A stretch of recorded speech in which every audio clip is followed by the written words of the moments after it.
सर्वधर्मान् परात्यज्य मामेकं शरणं व्रजः अहम त्वां सर्वपापेभ्यो मोक्षयिष्यामि मा शुचः। श्री कृष्ण कहते हैं पार्थ से, हे पार्थ, शोक मत करो, अपने सभी प्रकार के कर्तव्यों का परित्याग करके मेरी शरण में आओ, मैं समस्त पापों से तुम्हारा उद्धार करूंगा। Namaskaram and welcome to our channel Neo Vaidya. This is Mohit Kumar Gautam and today we will be dealing with definition and scope of Ayurveda, definition of Ayu, सामान्य विशेष सिद्धांत and त्रिदंड of Ayurveda. ठीक है, तो to begin with definition and scope of Ayurveda, चरक संहिता में ये श्लोक दिया गया है। हिताहितम सुखम दुखम आयुस्तस्य हिताहितम मानम च तच्च यत्रोक्तम आयुर्वेदः स उच्यते। अब इस श्लोक का मतलब मैं आपको बता दूं। इस श्लोक में 4 प्रकार की आयु का वर्णन किया गया है। सबसे पहले तो इस श्लोक में कुछ चीज़ें हमको देखने को मिलती हैं, जिनमें सबसे पहली चीज़ क्या है, 4 प्रकार के आयु। कौन कौन से हैं ये 4 प्रकार के आयु? हितायु, यहाँ पे हैं हितायु, अहितायु, सुखायु और दुखायु। ये 4 प्रकार के आयु का वर्णन किया गया है। ये आयु लिखा है ना, ये क्या है? आयु लिखा है। और तस्य हिताहितम, तस्य मतलब उनका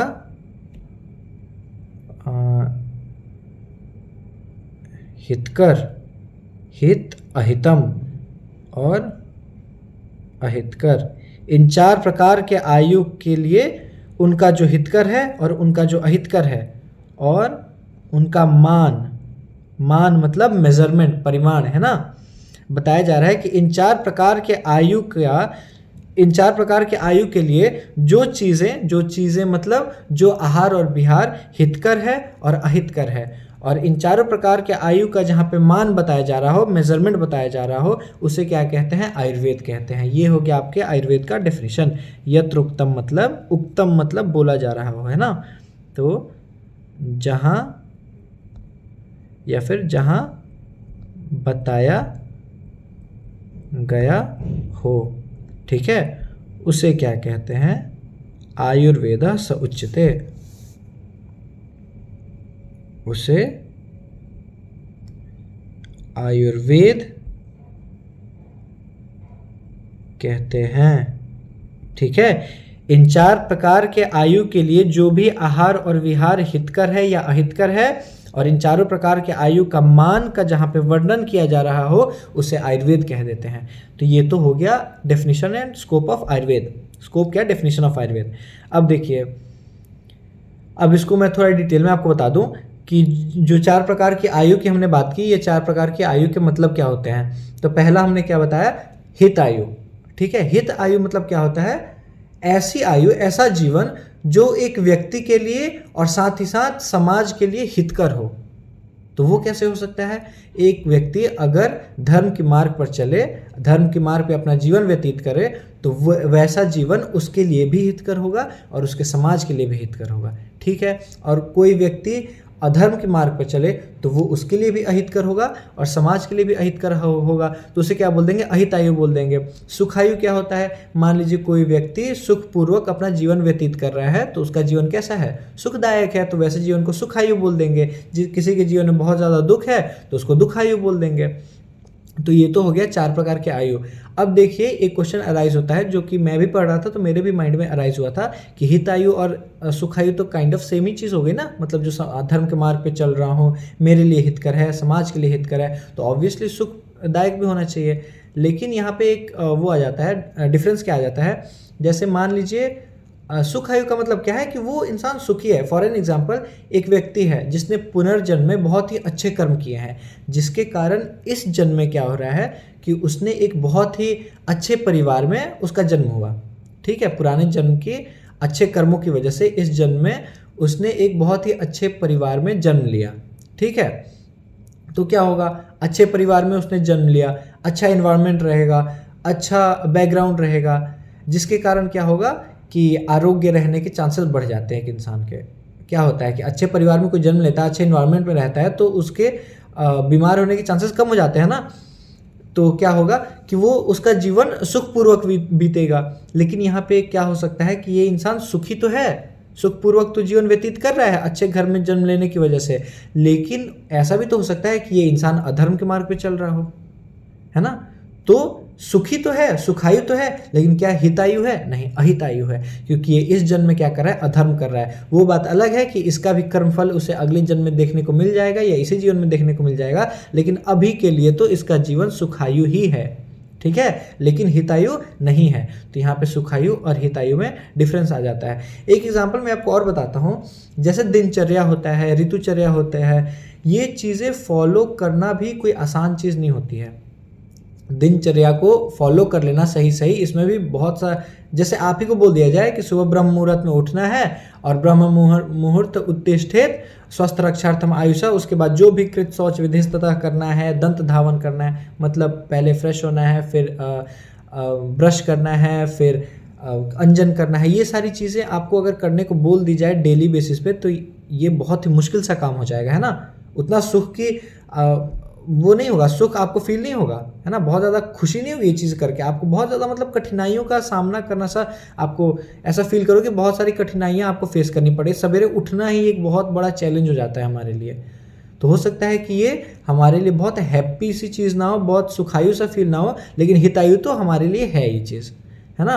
तो यहाँ पे हो जाता है। और धर्म भी, आप जब एक इंसान धर्म का भी पालन करता है तो उसमें भी उसको कई सारे चैलेंजेस, कई सारे विघ्नों को फेस करना पड़ता है।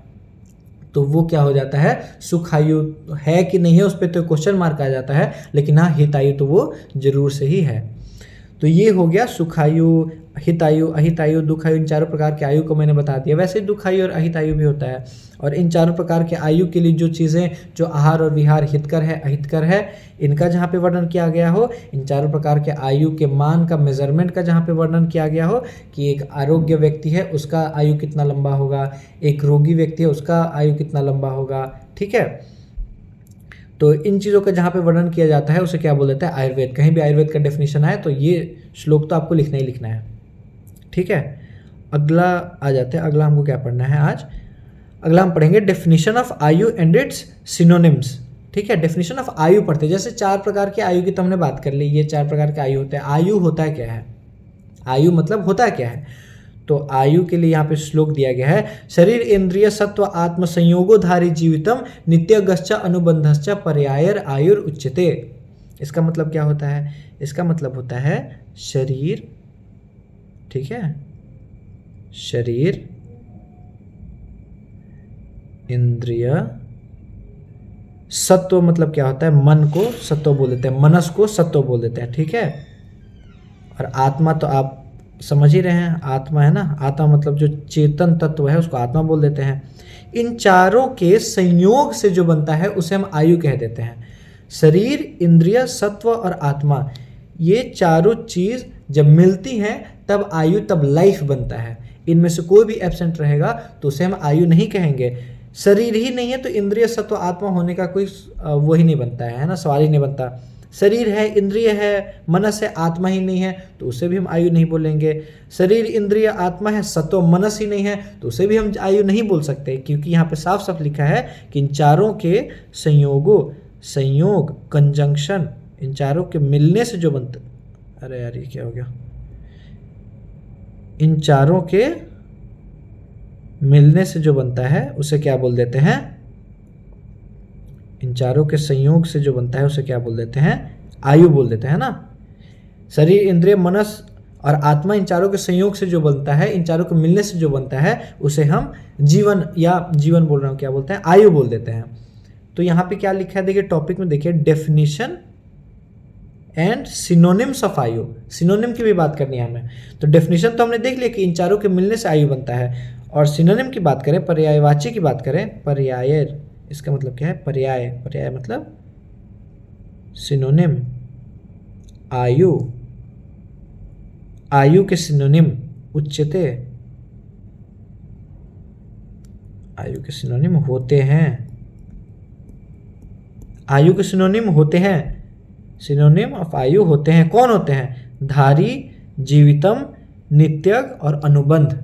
आयु का डेफिनेशन क्या हो गया, शरीर, इंद्रिय और सत्व और आत्मा, इन चारों के संयोग से जो बनता है, इन चारों के मिलने से जो बनता है उसे आयु बोल देते हैं। और आयु की पर्याय क्या होते हैं, आयु के सिनोनिम्स क्या होते हैं, धारी, जीवित, नित्यक और अनुबंध।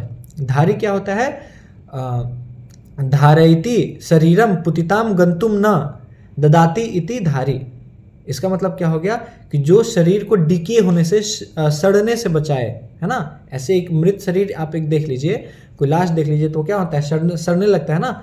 तो यही होता है कि जब आयु एक अगर शरीर में रहेगा, मतलब एक आयु है, प्रॉपर आयु है, तो वो शरीर को धारण करके रखेगा, शरीर को सड़ने नहीं देगा, तो इसलिए इसको धारी बोल देते हैं। जीवितम, जो शरीर को जीवित रखता है, तो इसलिए इसको जीवितम भी बोल देते हैं आयु को। नित्यक, नित्यक मतलब गतिशील, शरीर में कुछ ना कुछ हमेशा होता ही रहता है ना। नित्यक, हमेशा कुछ ना कुछ शरीर में हो ही रहा है, इसीलिए आयु को नित्यक भी बोल देते हैं, क्योंकि आयु है तो शरीर में कुछ ना कुछ हो रहा है, आयु नहीं है तो शरीर में क्या हो रहा है, कुछ नहीं हो रहा है, सड़ गल जाएगा शरीर हमारा, तो नित्यक हो गया। अनुबंध, अनुबंध मतलब पर और अपर शरीर का संयोग रहेगा तभी उसे आयु बोलेंगे, है ना। जैसे अनुबंध मतलब इनके मिलने से, पर और अपर मतलब क्या हो गया कि हमारे आत्मा और शरीर के मिलने से ही जो बनता है ना, जैसे शरीर, इंद्र, सत्व, आत्मा। ये पर मतलब क्या होता है, सुपीरियर बीइंग, अपर मतलब इन्फीरियर बीइंग। इन्फीरियर मतलब हमारे भौतिक शरीर, हमारे जो फिजिकल ये बॉडी है, इसको हम क्या बोलते हैं, अपर बोल देते हैं, अपर शरीर बोल देते हैं। और पर शरीर किसको बोलते हैं, आत्मा को पर शरीर बोल देते हैं। तो इनके अनुबंध से ही आयु बनता है, इसलिए आयु को अनुबंध भी कह देते हैं। देखिए, तो हमने क्या क्या देख लिया, हमने देख लिया आयु का डेफिनेशन, शरीर, इंद्रिय, सत्व मतलब मन और आत्मा के मिलने से जो बने उसे आयु बोल देते हैं। आयु के 4 हमने सिनोनिम देख लिए, कौन कौन से, धारी, जीवित, नित्यक और अनुबंध। ठीक है, आई होप आपको समझ आ रहा है। देखिए अभी ना मैं आपको बहुत ही डिटेल में एक्सप्लेन कर रहा हूँ, मैं चाह रहा हूँ कि प्रॉपरली आप एक श्लोक पढ़ें तो एकदम बहुत ज़्यादा फेमिलियर सा फील करें उस श्लोक को देख के, है ना। अदरवाइज क्रिस्प में एग्ज़ाम ओरिएंटेड जो चीज़ें होती हैं वो में आपका जब एग्ज़ाम आएगा, ऑलमोस्ट फर्स्ट प्रॉफ का एग्ज़ाम कब होता है, अभी 3-4 महीने बाद ही होगा ना, तो उस टाइम तक मैं क्या करूँगा, एक रैपिड रिविजन सीरीज़ लाने का मैं सोच रहा हूँ, जिसमें एक एक चैप्टर, भले उसमें 2 घंटा 3 घंटा लगे, एक एक चैप्टर एकदम शॉर्ट में, जितना एग्ज़ाम में लिखे तो आपके मतलब 100 में 80 मार्क्स तो कहीं ना जाए, उस प्रकार से एक सीरीज़ बनाऊंगा जिसमें मैं पढ़ा दूंगा। ठीक है, उसमें प्रॉपर इंपॉर्टेंट क्वेश्चंस बता दूंगा, कौन से चैप्टर से किस टाइप के क्वेश्चंस फ्रेम होते हैं वो बता दूंगा, और कई सारे जो पेपर्स हैं मेरी यूनिवर्सिटी की या जहाँ भी अलग अलग यूनिवर्सिटीज़ से मैं क्या करूँगा कि कोशिश करूँगा कि पेपर्स कलेक्ट करूँ और उसको ला के दिखाऊँ वीडियोज़ में, और उसको हम लोग देखें कि है ना किस प्रकार से क्वेश्चन अराइज होते हैं इन चैप्टर से, कैसे उनको, उनमें क्या क्या चीज़ें लिखनी। कई बार क्वेश्चंस तो मिल जाते हैं लेकिन उसमें लिखना क्या है वही समझ नहीं आता, तो वो मैं आपको पॉइंट बाय पॉइंट बता दूंगा। तो अभी पहले कुछ चैप्टर्स हम खत्म कर लेते हैं डिटेल में। ये जो है ना, ये चीज़ आप करेंगे तो पीजी के लिए आपका बहुत ही वो हो जाता है, क्या बोल देते हैं, लाभदायक हो जाता है, बहुत ही बेनिफिशियल हो जाता है आपके पीजी पॉइंट ऑफ व्यू से, क्योंकि एक एक श्लोक का ना एक एक छोटी छोटी चीज़ें पूछी जाती हैं पीजी के एग्जाम्स में। जैसे मैं आपको एक एग्जांपल दिखाता हूँ, जैसे यहाँ सामने ही खुला है प्रवृत्तिर उभयस्य तु, ठीक है। इसमें अभी जब श्लोक पढ़ेंगे ना देखेंगे कि प्रवृत्तिर उभयस्य तु एक पर्टिकुलर वर्ड से एक बहुत ही अच्छा सा कॉन्सेप्ट बनता है, और ये बहुत ही फेवरेट क्वेश्चन होता है एग्जामिनर्स का वाइवा में भी या फिर पीजी पॉइंट ऑफ व्यू से भी। तो ऐसे कहीं से भी कोई सा भी वर्ड वो पूछ देते हैं, और उसके बारे में प्रॉपर आपको अगर नॉलेज नहीं है तो आपको बहुत दिक्कत फेस करनी पड़ सकती है। तो इसलिए मैं क्या अभी करना चाह रहा हूँ कि प्रॉपर जितना भी चक्रपाणी से जो चीज़ें, चक्रपाणी कमेंट्री से जो चीज़ें मैंने सीखी हैं या फिर अपने टीचर से जो भी चीज़ें सीखी है, जो भी चीज़ें मैंने खुद से एक्सप्लोर की हैं, वो सारी चीज़ें मैं चाहता हूँ कि आपको डिटेल वे में बताता जाऊँ साथ ही साथ, क्योंकि ऐसे एक ही बार में श्लोक उसका मतलब तो बहुत जगह मिल जाएगा आपको, है ना। और वो भी चीज़ मैं और अच्छे वे में फ्रेम करके लास्ट में एग्जाम टाइम तक दे ही दूंगा। अभी मैं प्रॉपरली ऐसा चाह रहा हूँ कि आप सारे श्लोकों से एकदम फेमिलियर से हो जाए, सभी श्लोक देख के आपको ऐसा ना लगे कि अरे यार संस्कृत में लिखा है, पता नहीं क्या ही लिखा है, वर्ड देख के आप घबरा से रहे हो। तो वो चीज़ मैं आपका फोबिया ख़त्म करने के लिए ये चीज़ कर रहा हूँ, ठीक है। तो थोड़ा सा धैर्य रखिए, पेशेंस रखिए, टाइम मैं लेता हूँ, लेकिन वो पर्टिकुलर श्लोक पढ़ने के बाद आपको फिर कभी कहीं और से देखने की ज़रूरत नहीं पड़ेगी, और उस श्लोक से कभी आपको डर नहीं लगेगा। तो आते हैं फिर से। अभी तक हमने डेफिनेशन ऑफ आयुर्वेद देख लिया, डेफिनेशन ऑफ आयु देख लिया, आयु के 4 प्रकार के जो 4 सिनोनिम्स होते हैं वो देख लिया हमने, उनका मतलब देख लिया कि वो 4 सिनोनिम क्यों होते हैं, क्यों वो 4 सिनोनिम है। अगला टॉपिक क्या है, सामान्य विशेष थ्योरी, सामान्य विशेष सिद्धांत। इसका श्लोक है, सर्वदा सर्वभावानां सामान्यम वृद्धि कारणम ह्रास हेतुर्विशेषश्च प्रवृत्तिर उभयस्य तु। इसका मतलब क्या होता है? सर्वदा। सर्वदा मतलब सदा, सदा मतलब हमेशा, हमेशा मतलब सभी कालों में। ये नहीं कि भूत में तो होता है पास्ट में, लेकिन प्रेजेंट में ये चीज़ नहीं होती, फ्यूचर में ये चीज़ें, ये थियरी वैलिड नहीं है, ऐसा कुछ नहीं है। हमेशा, कहीं पे भी, कभी भी, सर्वभावानाम, सभी भावों में। सभी भावों में मतलब कैसे भाव? भाव मतलब होते हैं, यहाँ पे भाव से मतलब है द्रव्य, गुण और कर्म का, है ना। तो हमेशा, चाहे वो द्रव्य हो, चाहे वो गुण हो, चाहे वो कर्म हो, इन भावों में कभी भी सामान्य क्या करता है? वृद्धि का कारण बनता है। इन भावों में हमेशा सामान्य वृद्धि का कारण बनता है और विशेष ह्रास का कारण बनता है। ह्रास मतलब क्षय का कारण बनता है, ठीक है, घटाने का कारण बनता है। इसका मतलब क्या हो गया कि जैसे सामान्य मतलब होता है सिमिलैरिटी। अब मैं आपको मीनिंग बता रहा हूँ अच्छे से। ये तो हो गया कि श्लोक में कैसे लिखा गया है कि हमेशा सभी भावों में सामान्य वृद्धि का कारण बनता है। इसका मीनिंग ये होता है कि जैसे सामान्य मतलब क्या होता है? सिमिलैरिटी होती है, और विशेष मतलब क्या होता है? डिससिमिलैरिटी होती है। तो सामान्य जैसे फॉर एन एग्जाम्पल, जैसे वात, अभी तक अगर आपने अष्टांग हृदय पढ़ा है, फर्स्ट चैप्टर खत्म हो गया होगा तो अच्छी बात है, नहीं पढ़ा तब भी कोई बात नहीं। मैं आपको बता दूं, वात पित्त कफ हमारे शरीर में ये 3 गुण होते हैं, है ना, 3 दोष होते हैं, सॉरी त्रिगुण नहीं, 3 दोष होते हैं ना, त्रिदोष होते हैं हमारे शरीर में। कौन कौन से? वात पित्त और कफ, इतना तो आप जानते ही होंगे।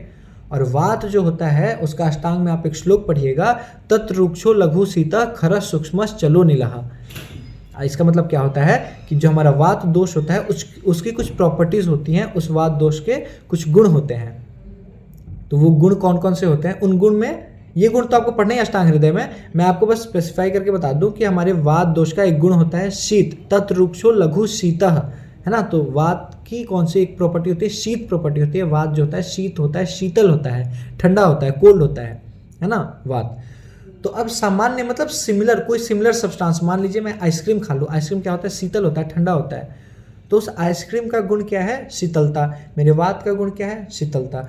तो जब आइसक्रीम मेरे शरीर में गया तो उससे दोनों की प्रॉपर्टीज रेजोनेट करेंगे ना, दोनों की प्रॉपर्टीज सेम होगी, जिसके कारण क्या होगा कि प्रॉपर्टी एम्पलीफाई करेगा, शीतलता मेरे शरीर में बढ़ेगी और वात भी बढ़ जाएगा। समझ में क्या कहना चाह रहा हूँ? अब वात शीतल होता है, अब मैं गर्म सा सूप पी लूँ तो क्या होगा? वो गर्म है, ये ठंडा है, तो दोनों मिलके क्या एम्पलीफाई होगा? ये गुण नहीं होगा ना, ये गुण घटेगा, शीतलता घटेगी मतलब वात घटेगा। समझ रहे मैं क्या कहना चाह रहा हूँ? ये तो क्या हो गया? गुण सामान्य हो गया कि दोनों के गुण जब सेम सेम हुए तो उसमें वृद्धि हुई, और दोनों के गुण अगर अलग अलग हुए तो उसमें ह्रास हुआ, कम। समझ रहे मैं क्या कहना चाह रहा हूँ? तो ये होता है सामान्य और विशेष का। मैंने आपको एक रैंडम सा एग्जाम्पल दे दिया, ठीक है।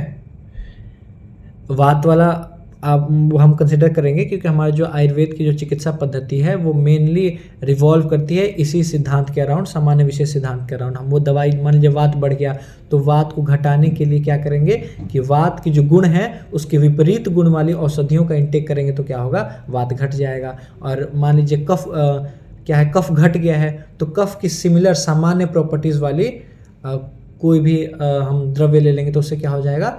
दोनों का प्रॉपर्टी रिजोनेट करके एम्पलीफाई करेगा और कफ बढ़ जाएगा।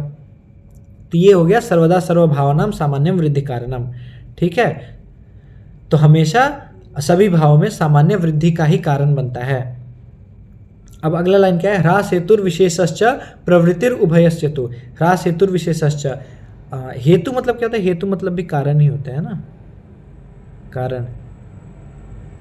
तो ह्रास का कारण कौन बनता है? ह्रास का कारण कौन बनता है? विशेष। मतलब क्षय का कारण, किस चीज़ को घटाने का कारण कौन बनता है? विशेष। कोई डिसिमिलर चीज़ देंगे तो वो चीज़ घट जाएगी।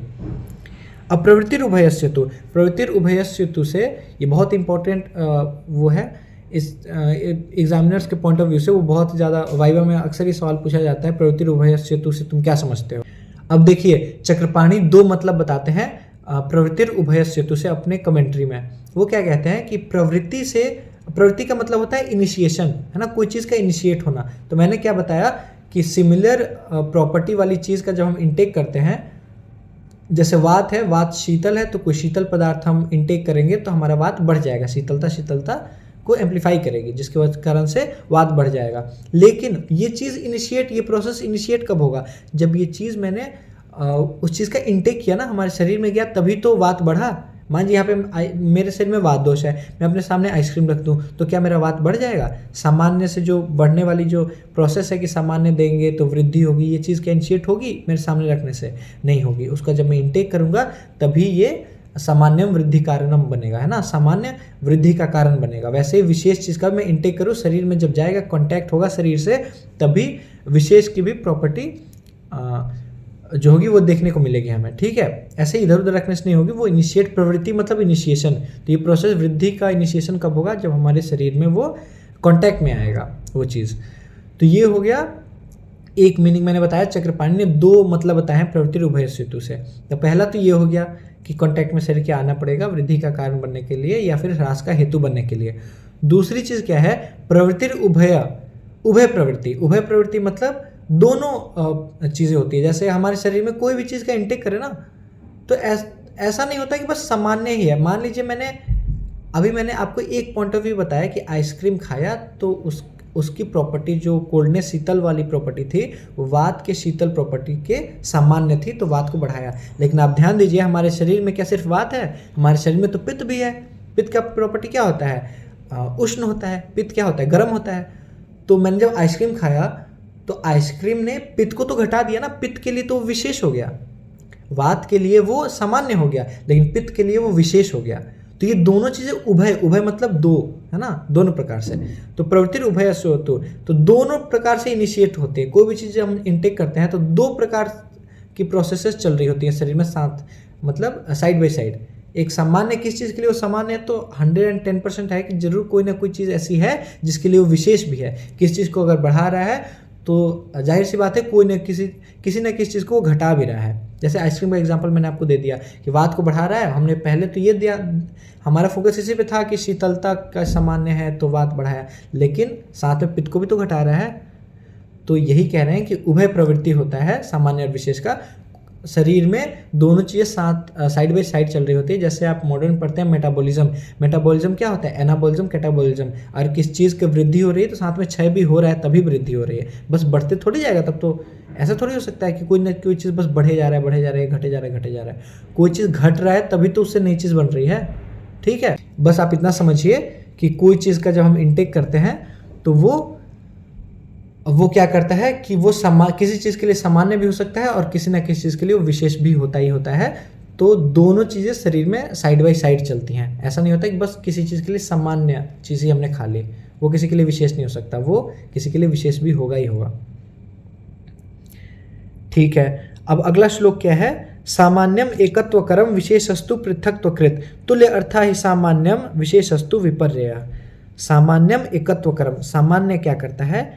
एकता लाता है। एकत्व कर्म मतलब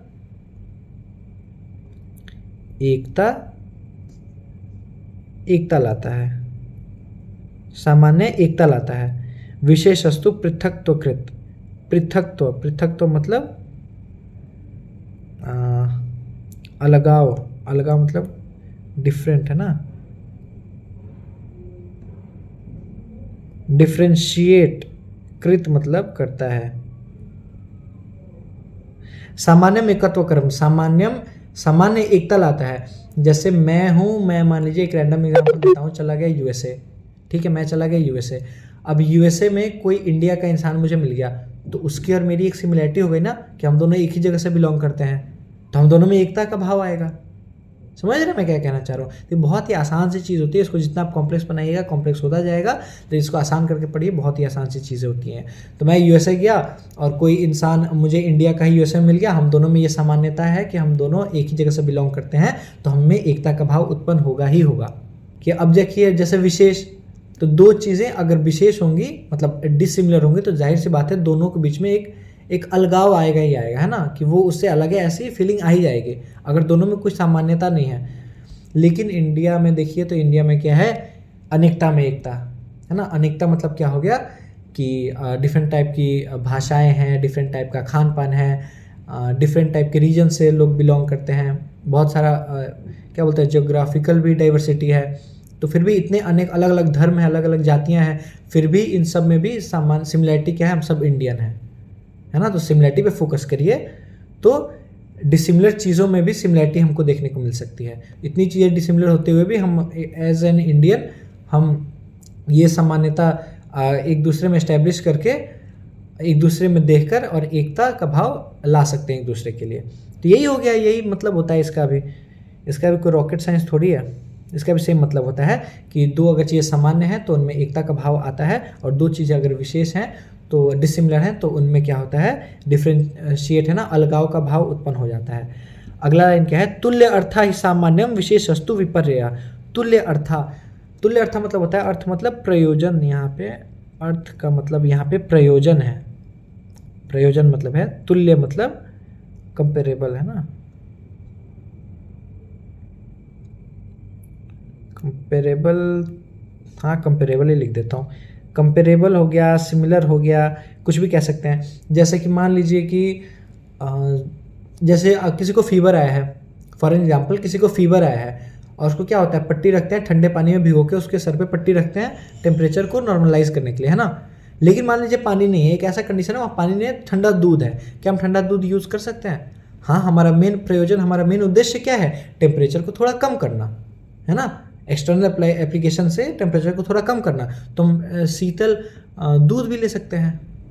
तो क्या हो गया, दोनों में सामान्यता आ गई ना, दोनों का प्रयोजन सेम हो गया ना। दोनों का प्रयोजन क्या हो गया, जो शरीर में जो तापमान जो बढ़ा हुआ है उसको घटाना, ये प्रयोजन हो गया, शरीर के बढ़े तापमान को घटाना। और इस घटाने के लिए इस दोनों प्रयोजन को सिद्ध कौन कौन कर सकते हैं, ठंडा दूध भी कर सकता है, ठंडा पानी भी कर सकते हैं, ठीक है। तो दोनों का प्रयोजन सेम हो गया, तो वही यहाँ पे कहा जा रहा है, जिनका प्रयोजन सेम होता है वही सामान्य होते हैं, या फिर जो सामान्य होते हैं उनका अक्सर क्या होता है, प्रयोजन सेम होता है, ठीक है। विशेषस्तु विपर्यय, और ये वाइस वर्सा हो गया,